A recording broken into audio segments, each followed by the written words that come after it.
el matrimonio cristiano tiene ciertas características. Es una relación que se basa en un pacto, pero es un pacto que también evidencia el amor. Amor que se refleja en el cuidado mutuo, el ánimo de estar juntos y disfrutar el uno del otro.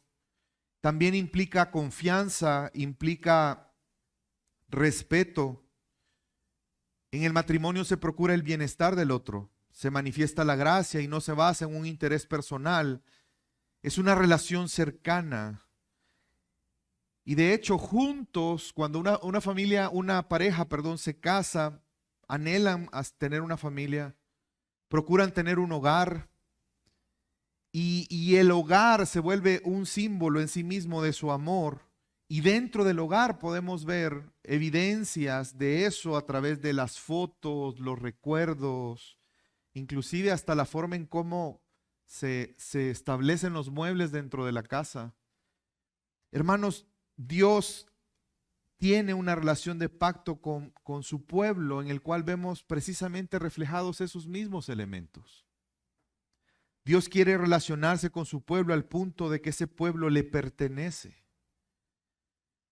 De hecho, si usted recuerda, en la relación de pacto Dios le dice: tú serás mi pueblo y yo seré tu Dios. Y ese es un sentido de pertenencia, una relación que se basa en la gracia. Dios ha llamado a Israel como su pueblo y vemos el cuidado que Dios da por esa relación de pacto. Él cuida de ellos, Él quiere estar con ellos. Él quiere que le conozcan y disfruten de tener comunión con Él, pero también Dios quiere que sepan que Él ha hecho su pueblo suyo y por eso su pueblo va a ser bendecido con su presencia. Dios va a bendecir a su pueblo como es su especial tesoro entre las naciones, como Dios le dijo a Israel antes de sacarlo de Egipto. El texto de hoy nos muestra cómo Dios manifiesta no solo el deseo de estar en medio de su pueblo, sino a través de seguirse revelando a ellos. Dios quiere que esa relación sea una relación de tal manera que su pueblo le conozca quién es Él y lo que Él ha hecho y hará por ellos. Esta mañana, hermanos, vamos a estar meditando en Éxodo capítulo 25. Y vemos en este capítulo que Dios sigue mostrando una realidad para nosotros. Esta historia es una historia real, obviamente, pero es una historia tan real que es una historia que toca nuestras propias vidas, porque a través de Cristo Jesús, Dios se ha manifestado lo que Él es a su pueblo y sigue haciéndolo hoy de manera palpable para nosotros en Cristo Jesús. Y quiero, hermanos, que esta mañana todos nosotros seamos convencidos de algo. Y es que Dios habita con nosotros en Cristo, pero lo hace para revelarse, y no solamente para revelarse, sino para sostener esa relación. El hecho de que sea una relación de pacto implica que Dios mismo se ha comprometido con Él de sostener una relación con nosotros, y eso es una realidad en Cristo Jesús. Y quiero que me acompañe y vamos a leer en esta mañana Éxodo capítulo 25.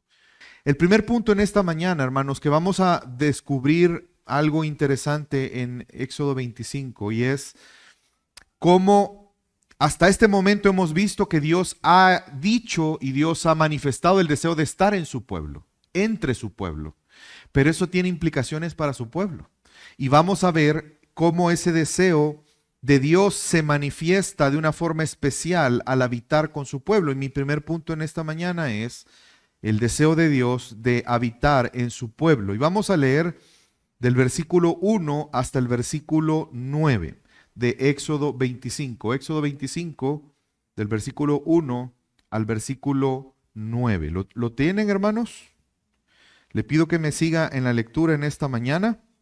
Vamos a leer. Y dice: y habló el Señor a Moisés diciendo: di a los hijos de Israel que tomen una ofrenda para mí, de todo aquel cuyo corazón le mueva a hacerlo, tomaréis mi ofrenda. Y esta es la ofrenda que tomaréis de ellos: oro, plata, bronce, tela azul, púrpura y escarlata, lino fino y pelo de cabra, pieles de carnero teñidas de rojo, pieles de marsopa y madera de acacia, aceite para el alumbrado, especies para aceite de la unción y para el incienso aromático, piedras de ónice, piedras de engaste para el efod y para el pectoral, y que hagan un santuario para mí, para que yo habite entre ellos conforme a todo lo que voy a mostrar, conforme al diseño del tabernáculo y al diseño de todo su mobiliario, así lo haréis. Hermanos, imagínese usted una familia que ha estado separada durante años por una guerra o por una crisis, y finalmente el padre hace todos los arreglos para traer a sus hijos de vuelta a casa, y eso implica tener un hogar, un lugar seguro para ellos. Y de igual manera vemos en Éxodo 25 cómo Dios ordena la construcción de un santuario. ¿Por qué? Porque Él va a habitar en medio de su pueblo. Si usted recuerda, en el capítulo anterior, el pacto fue sellado. La sangre fue derramada para sellar ese pacto. El pueblo respondió diciendo: todo lo que el Señor nos ha dicho, eso haremos. Y si recuerda, Dios llama a Moisés, a Aarón, a sus 2 hijos y a 70 de los líderes, y los llama al monte. Y cuando están ahí, Dios se revela a ellos, y ellos comen y beben delante de la presencia de Dios, inaugurando precisamente o manifestando esa restauración o ese establecimiento de la relación de Dios con su pueblo. Sin embargo, Dios le dice a Moisés que le va a dar unas tablas con las leyes escritas. Y si recuerda, dice el texto que la gloria de Dios llenó el monte al punto en que Moisés ya no fue visible para los demás. Y lo que estamos leyendo es justamente a continuación de eso. Lo primero que Dios le dice a Moisés al estar Moisés delante de su presencia es, Dios le pide que construyan un santuario. Hermanos, esa palabra santuario significa un lugar santo. Dios establece un lugar en el cual Él va a habitar en medio de su pueblo, pero este santuario es como una casa. Es el punto de reunión entre Dios y su pueblo. Y esta casa tiene ciertos elementos importantes, pero quiero que antes de que entremos a ver qué implica o qué significará o qué elementos tendrá este hogar, quiero que notemos algo que leímos en los primeros versículos. Y le pido que se enfoque en el versículo 1 y 2. Y habló el Señor a Moisés diciendo: di a los hijos de Israel que tomen una ofrenda para mí, de todo aquel cuyo corazón le mueva a hacerlo, y tomaréis mi ofrenda. Hermanos, la misma Biblia nos dice que Dios no necesita una edificación hecha por manos humanas para habitar en ella. Y eso tiene sentido. ¿Por qué? Porque estaríamos minimizando a Dios.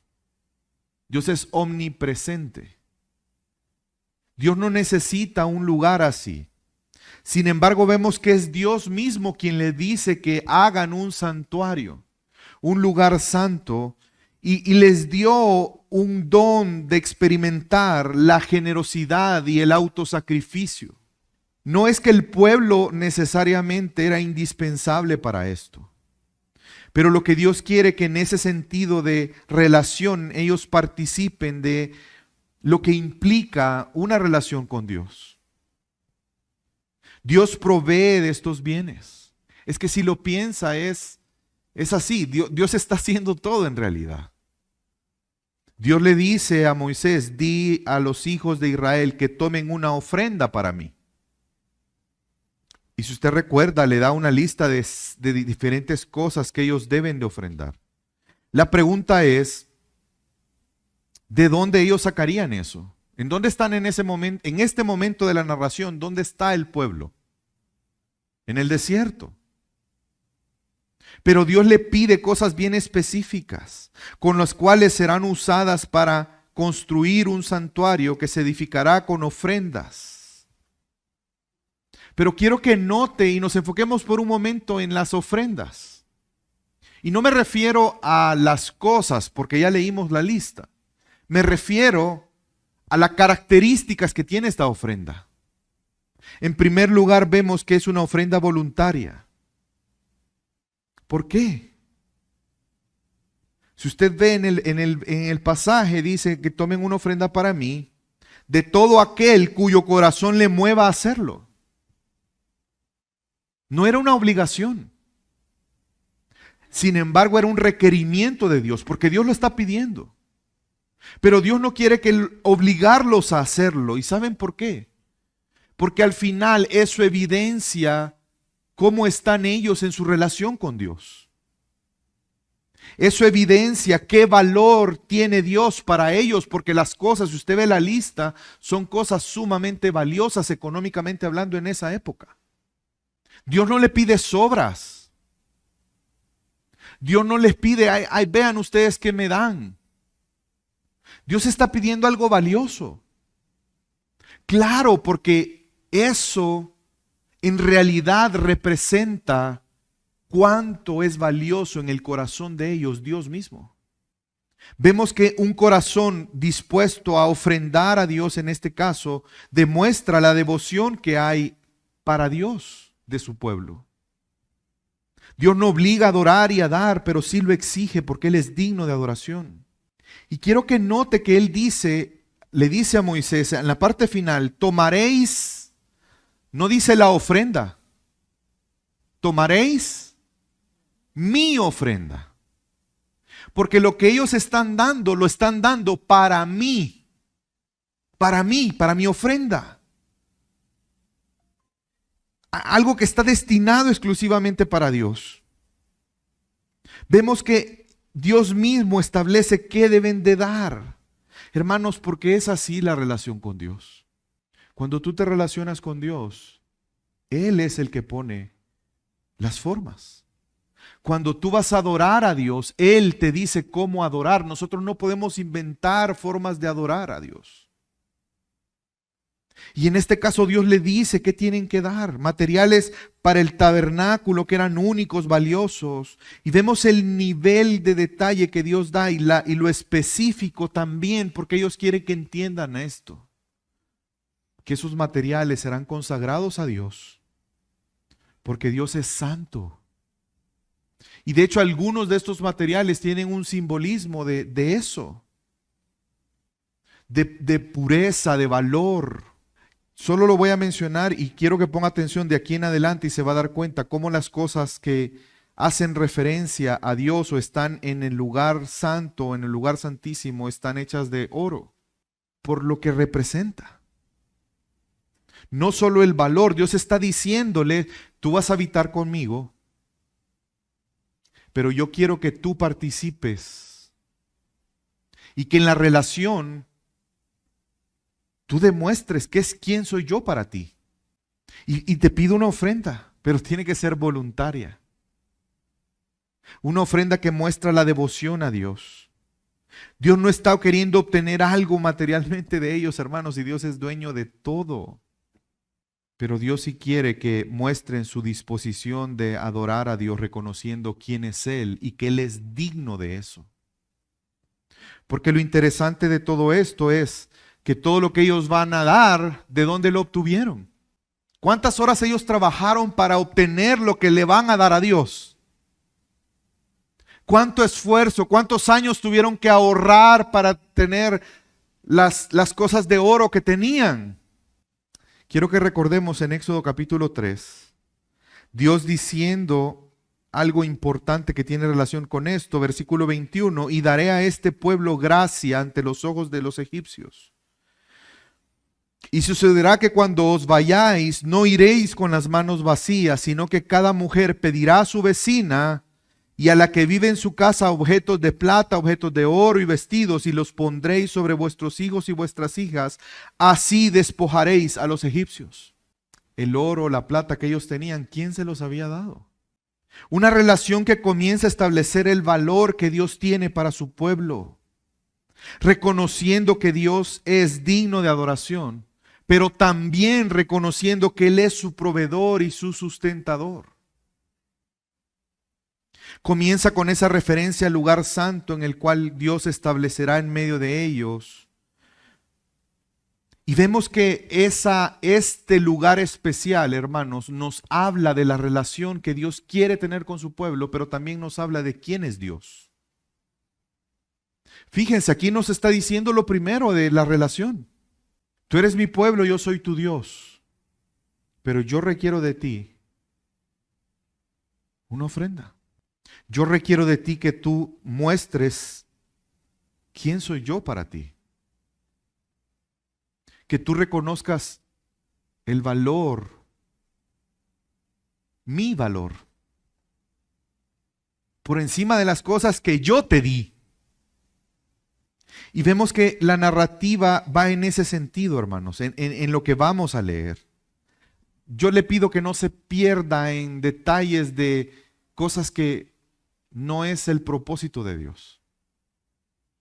Dios está estableciendo este lugar, el lugar que será como un hogar donde el hombre tendrá un encuentro con Dios. Y Dios quiere que este lugar tenga ciertos elementos como un mobiliario, como cuando usted se casó y tuvo que ir poniendo ciertos muebles que son necesarios.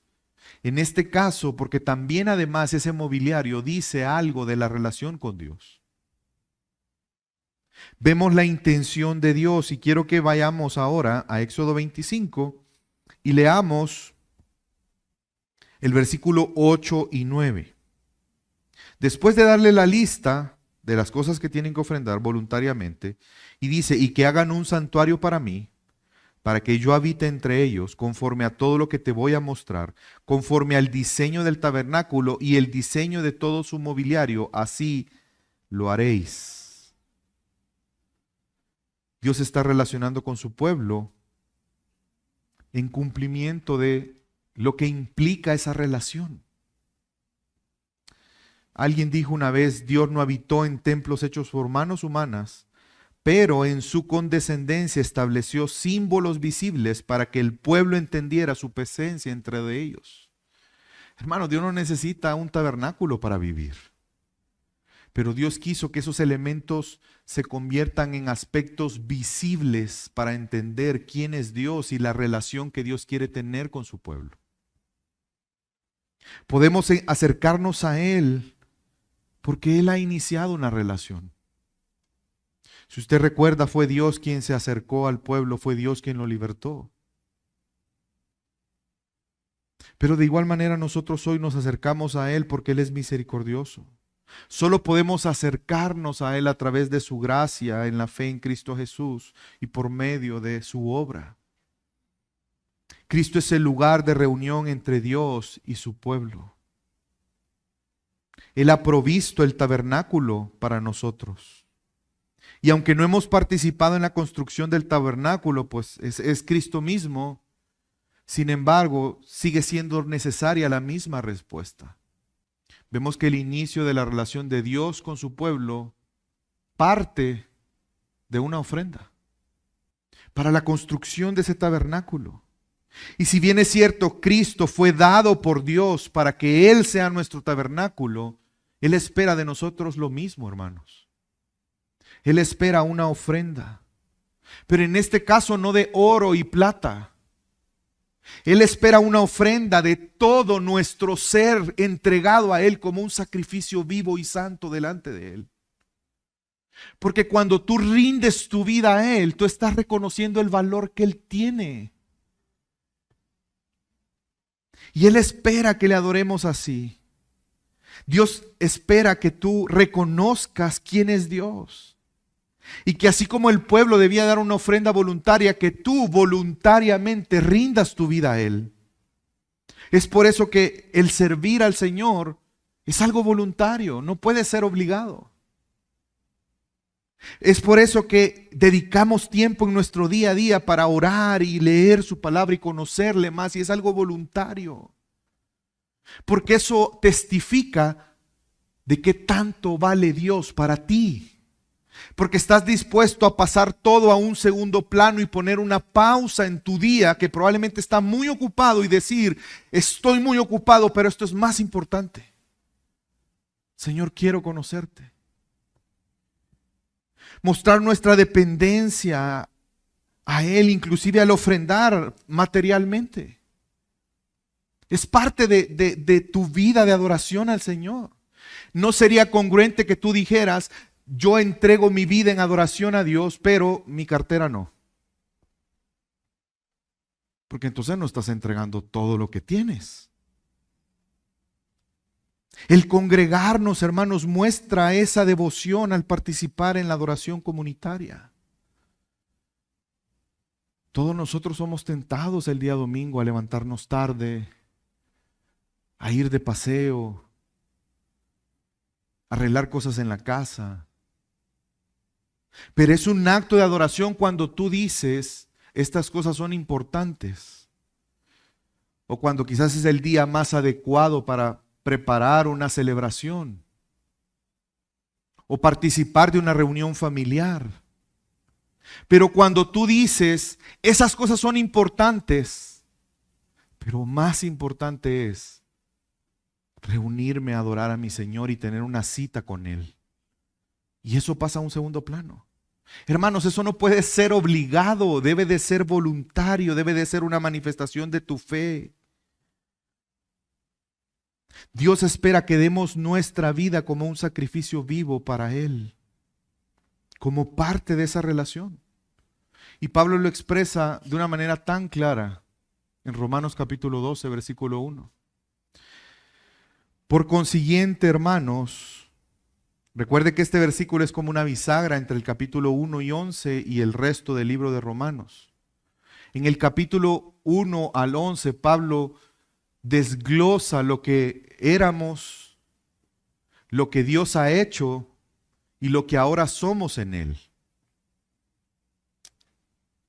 Pero eso requiere una respuesta de parte nuestra. Él ya hizo algo, pero Dios sí espera algo de ti.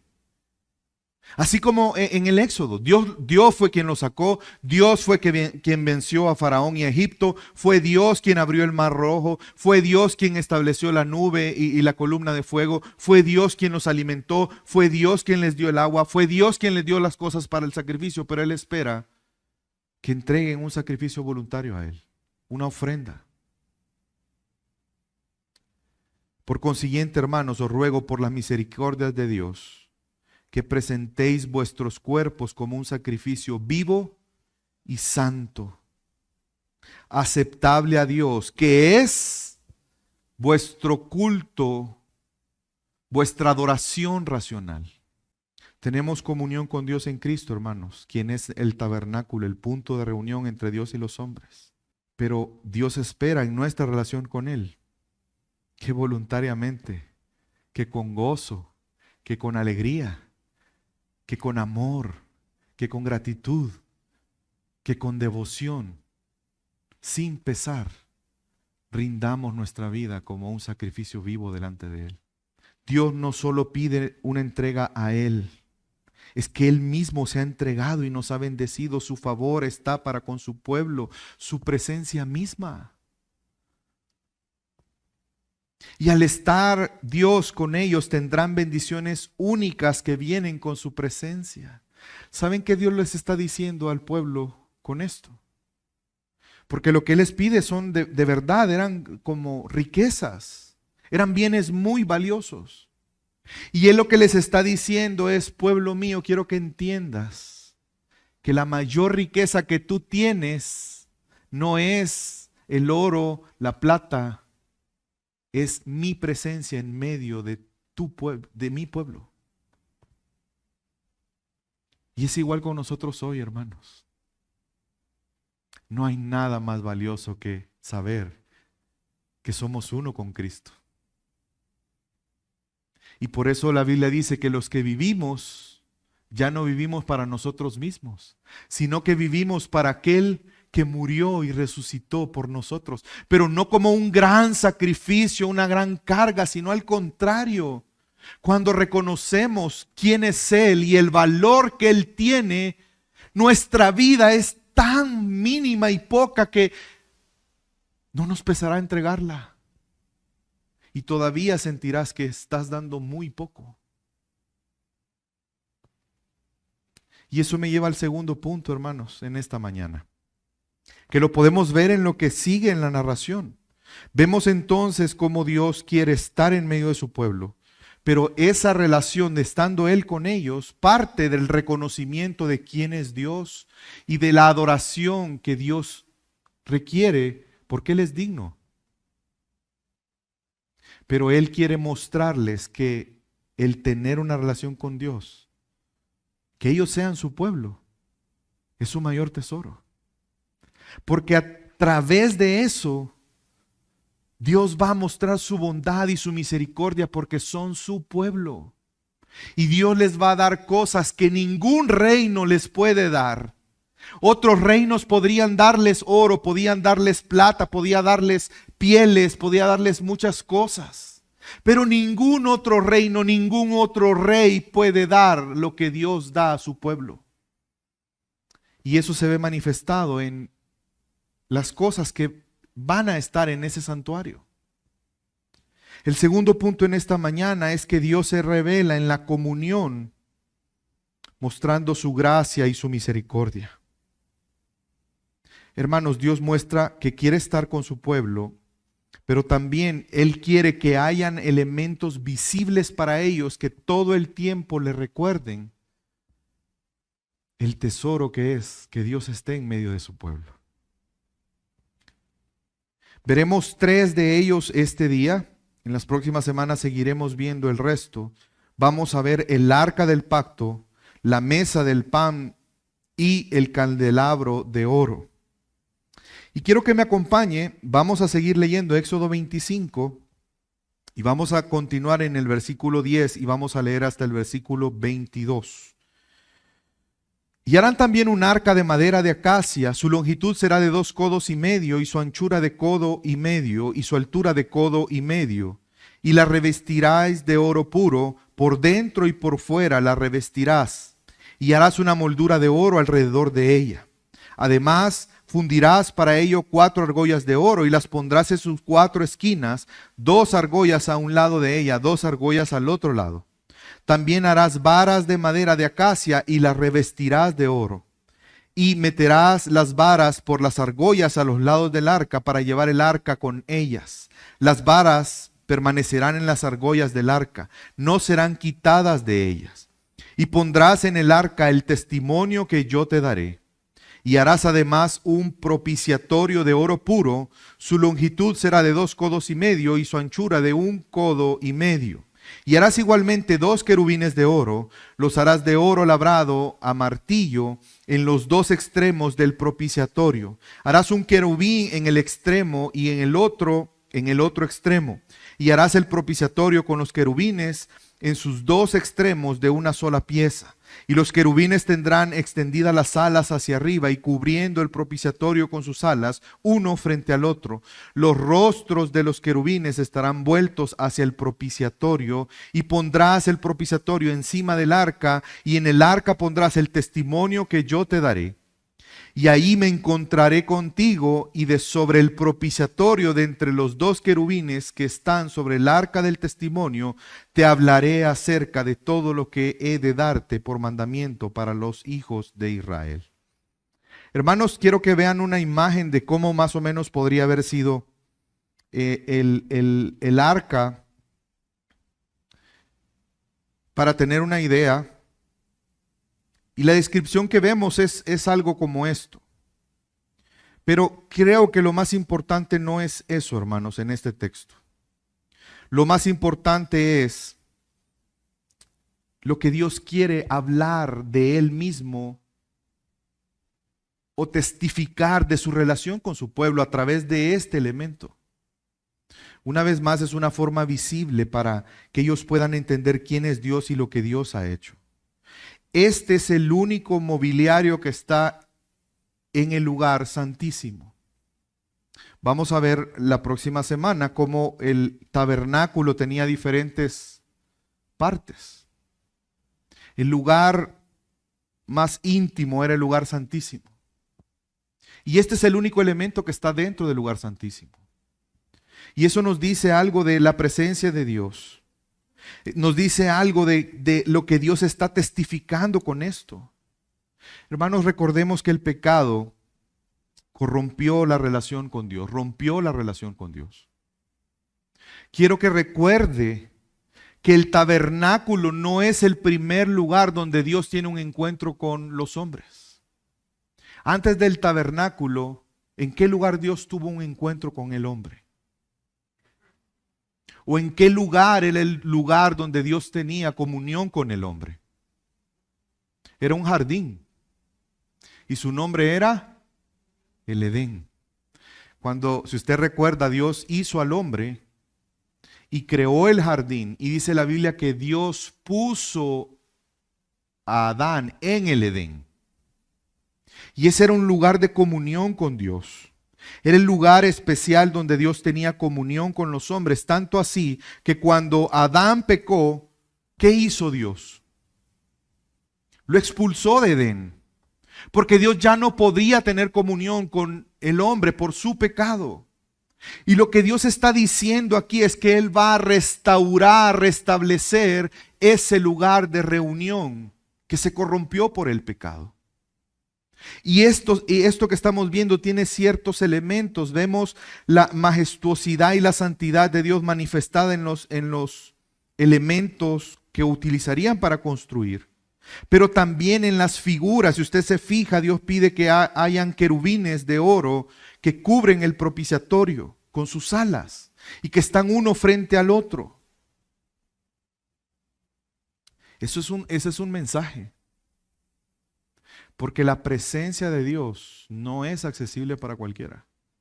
Cuando Dios expulsó al hombre de Edén, ¿se recuerdan qué hizo Dios para que el hombre no volviera a entrar a Edén? Puso ángeles para resguardar. Pero lo interesante de esto es que estos ángeles están encima ¿de qué? Del propiciatorio. El propiciatorio, hermanos, es el lugar donde el sumo sacerdote una vez al año entrará al lugar santísimo a ofrecer sacrificio para perdón de pecados. Y la relación de Dios con Adán se restaura con el sacrificio. ¿Se recuerdan que Él cubrió la desnudez de Adán con pieles? Hubo derramamiento de sangre. Pues de igual manera Dios está diciendo a su pueblo que aunque el acceso a Dios está restringido porque Él es santo, Él ha establecido una forma para tener comunión con su pueblo a través del sacrificio, del perdón de pecados, del rociamiento de la sangre, de la expiación en el día de la expiación. ¿Por qué? Porque la intención de Dios es estar con su pueblo, hablar a su pueblo, cuidar a su pueblo. El versículo 22 dice, y allí me encontraré contigo, y de sobre el propiciatorio, de entre los dos querubines que están sobre el arca del testimonio, te hablaré acerca de todo lo que he de darte por mandamiento para los hijos de Israel. Hermanos, esto es como una figura de ese trono, de ese rey, que está demostrando su autoridad, pero también está demostrando su justicia y a la vez su misericordia y su gracia para con su pueblo. El arca del pacto es una especie de manifestación de estar delante de la presencia de Dios, aquel que es rey, pero no es un rey distante e indiferente. Es un rey que quiere estar en medio de su pueblo. Es un rey que habla a su pueblo. Es un rey que cuida a su pueblo. Pero también es un rey santo. Por eso es necesario la propiciación. Por eso es necesario el sacrificio expiatorio. Por eso es necesario que haya derramamiento de sangre. Hermanos, y esto nos recuerda a lo que nosotros vivimos con Dios. Porque tenemos un tabernáculo en el cual hemos tenido un encuentro con Dios, que es Cristo mismo.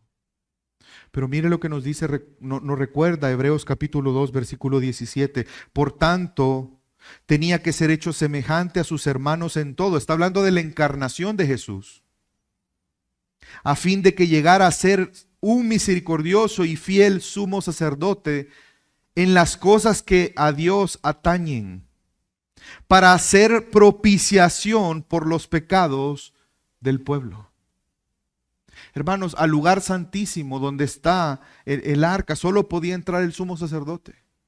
Y entraba a hacer expiación de pecados. Y Jesús viene entonces y toma forma de hombre, siendo Él ahora el fiel y sumo sacerdote y misericordioso, quien Él mismo hace propiciación, y Él es el sacrificio expiatorio para el perdón de los pecados.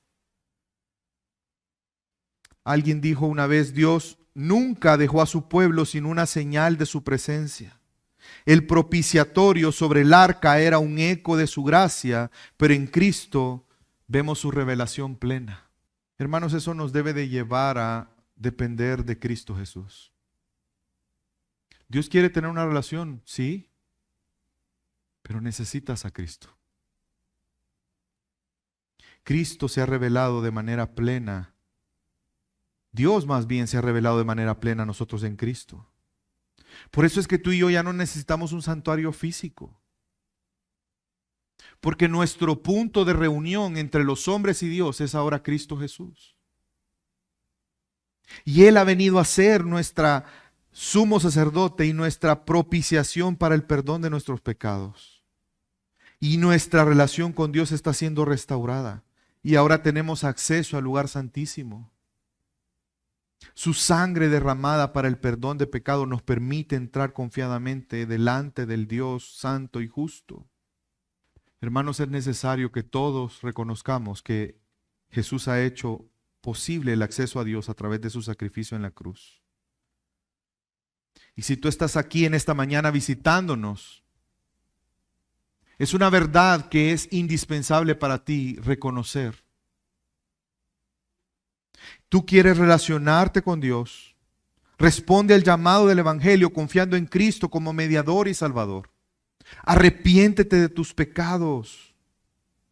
Así como Dios ordenó construir un lugar para habitar con su pueblo, Cristo es ese lugar el cual es indispensable para disfrutar de la presencia de Dios. Pero hoy es un día de buenas nuevas para ti. Hoy mismo tú puedes empezar a disfrutar de la presencia de Dios en tu vida. Pero es necesario que te arrepientas y que reconozcas que solo en Cristo Jesús puedes tener una relación con Dios. Y eso me lleva al tercer punto en esta mañana, hermanos. Vemos la importancia del arca. De hecho, como les dije, ese lugar es el único elemento que está en el lugar santísimo. Y ya hemos visto lo que representa y cómo eso se relaciona con nosotros.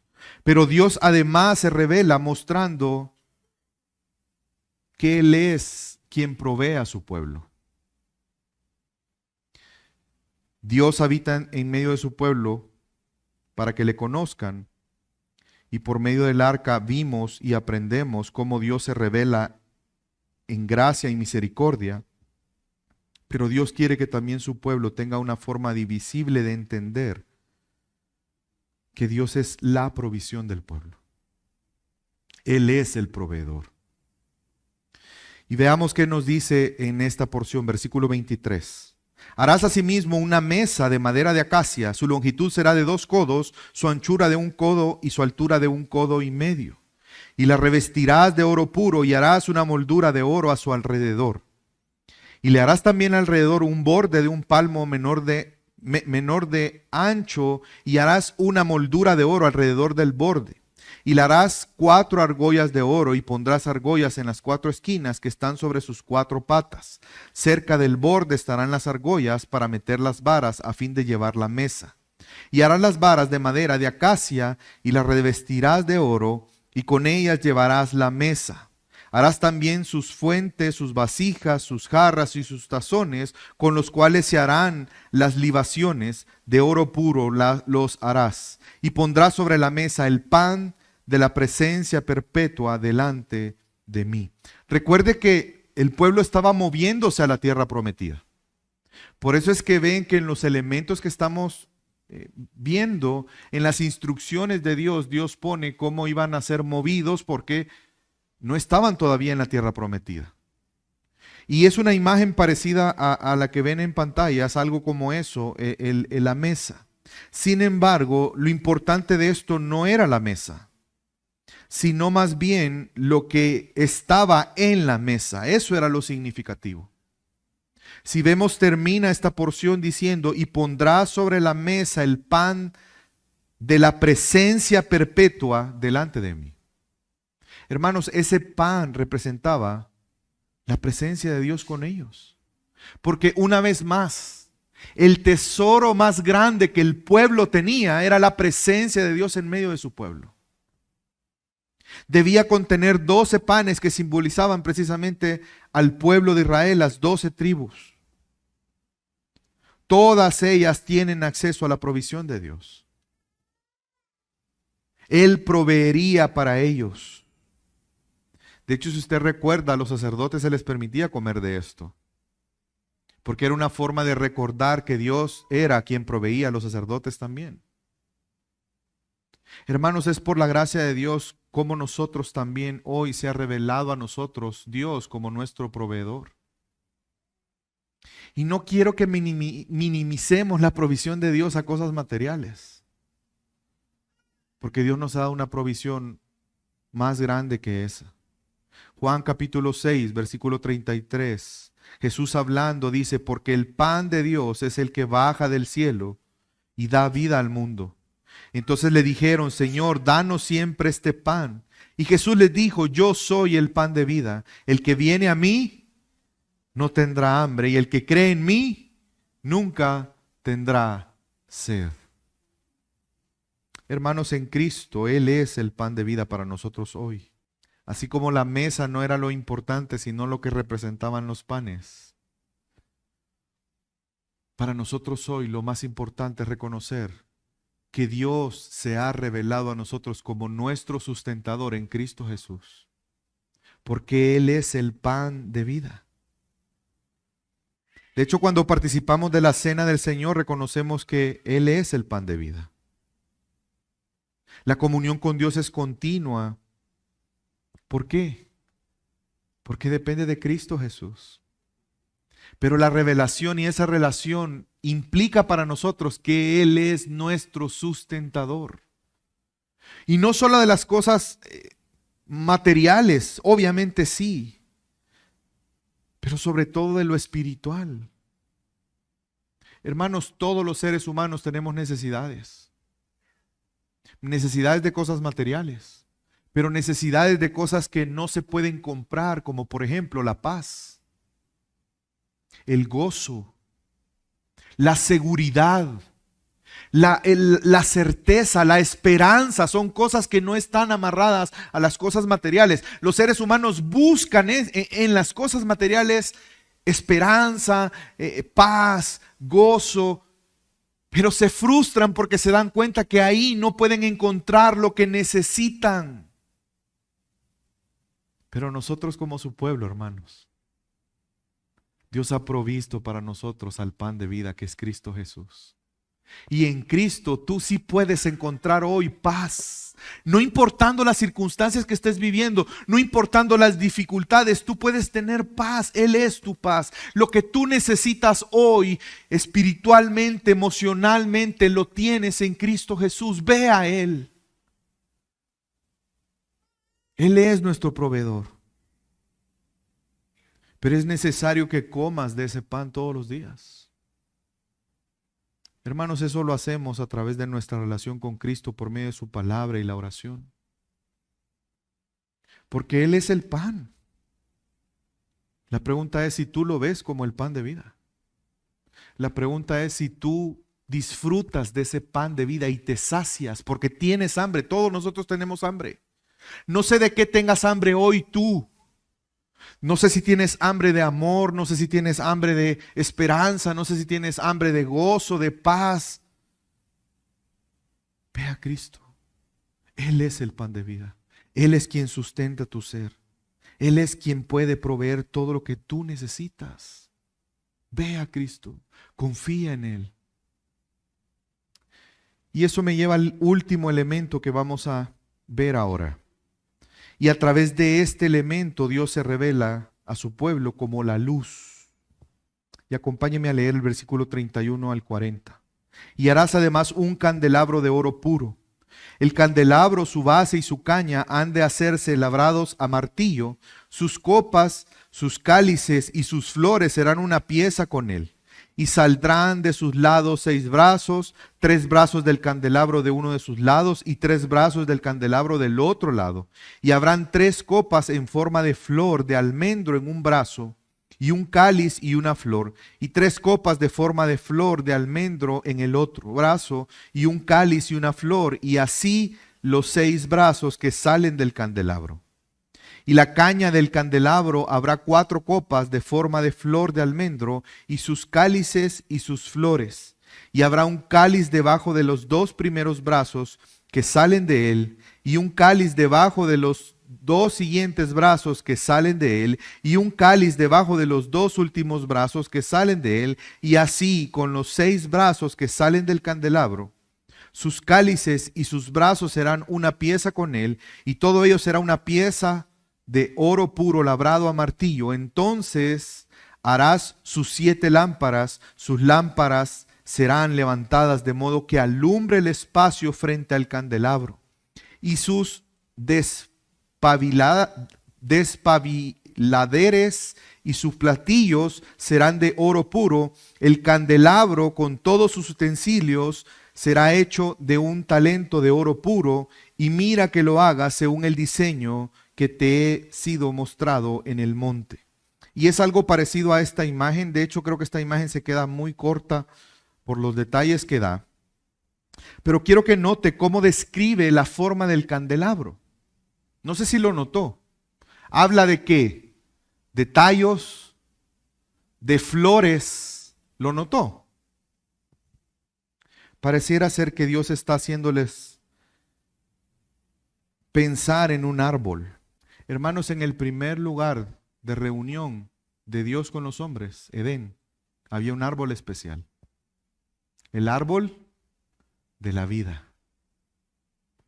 Pareciera ser que Dios está queriendo hacer recordar a su pueblo que Él está restableciendo ese lugar de reunión, ese lugar de encuentro, donde Él mismo viene a dar vida a su pueblo. Ese árbol que estaba en el centro del huerto y que simbolizaba la presencia de Dios en medio de su pueblo, la vida que Dios da en medio de su pueblo. El candelabro está en este lugar santo, iluminando a su pueblo, haciéndoles recordar que Dios es en su pueblo la luz que les ilumina. Él es quien les da vida. En el Edén, la luz de la gloria de Dios cubría a Adán y a Eva antes de la caída.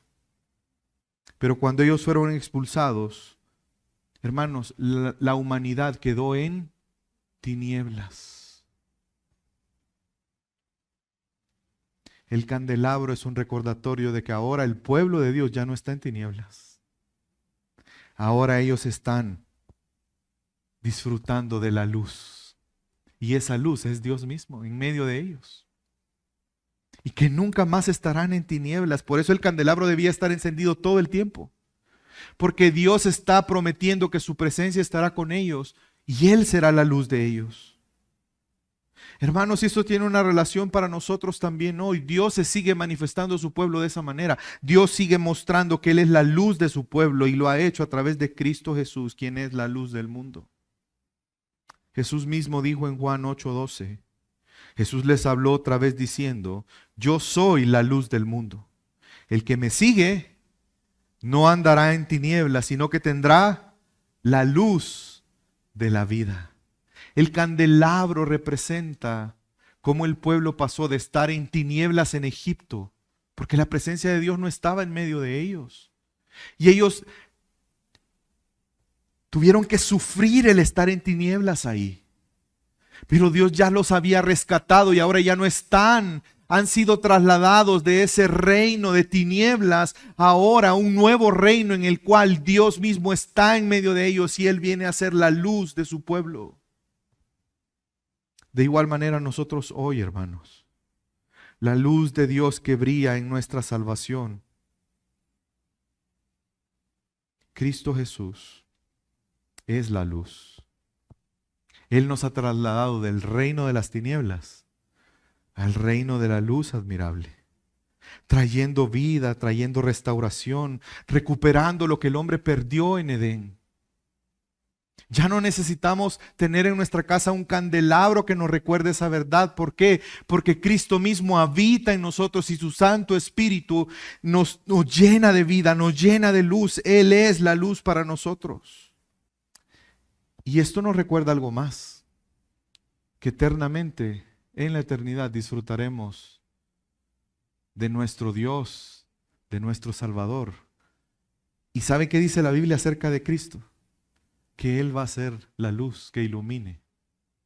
En Apocalipsis capítulo 21, 22 dice: no vi en ella templo alguno, porque su templo es el Señor, el Dios Todopoderoso y el Cordero. La ciudad no tiene necesidad de sol ni de luna que lo iluminen, porque la gloria de Dios la ilumina y el Cordero es su lumbrera. Las naciones andarán a su luz y los reyes de la tierra traerán a ella su gloria. Hermanos, pero no solo pensemos, esta es una esperanza hermosa para nosotros, pero tú ya estás en la luz, en Cristo Jesús. Si tu fe está en Cristo, ya estás disfrutando de la luz. La gloria de Dios ilumina tu vida y el Cordero ya es esa lumbrera para ti. Ya no estamos en tinieblas, hermanos. ¿Por qué? Porque nuestro Rey está en medio de nosotros. Y no solo en medio de nosotros, está en nosotros. Y no solamente eso, sino que Él es la luz y ahora nosotros somos portadores de esa luz y nos convertimos en luz en este mundo de tinieblas. Ya no estamos en tinieblas. Gloria a Dios por eso.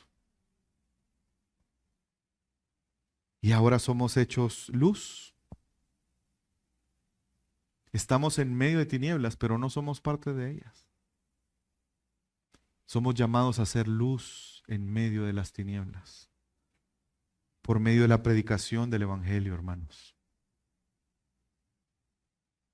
Pero también por medio de manifestar y mostrar cómo Cristo gobierna nuestras vidas, porque Él es la luz.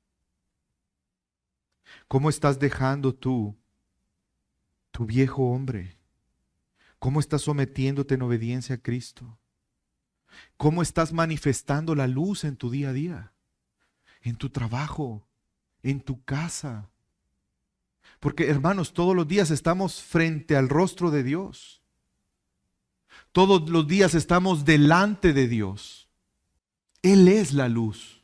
Él habita en nosotros y eso debería de manifestarse en nuestro día a día. Pero qué hermoso saber, hermanos, que Dios se ha revelado a nosotros y que Él viene a mostrar su misericordia, su gracia y su perdón en la relación con Él. Él viene a mostrarnos que Él es nuestra provisión, pero también que Él es la luz que ilumina nuestra vida. Por eso, hermanos, Dios habita con nosotros en Cristo y se ha revelado y ha sostenido nuestra comunión por medio de Cristo Jesús. Y por eso Él es digno de toda gloria, honra y honor. Y por eso Él es digno que tú rindas tu vida como un sacrificio vivo, santo, delante de Dios. ¿Por qué? Porque es el único culto racional que podemos darle a Él. Mi llamado para ti hoy es: rinde tu vida al Señor, pero también disfruta de su provisión. Disfruta de andar en la luz por medio de la obediencia a su palabra. Disfruta de tu relación con Él. Gloria sea dada a aquel que nos salvó. Vamos a orar.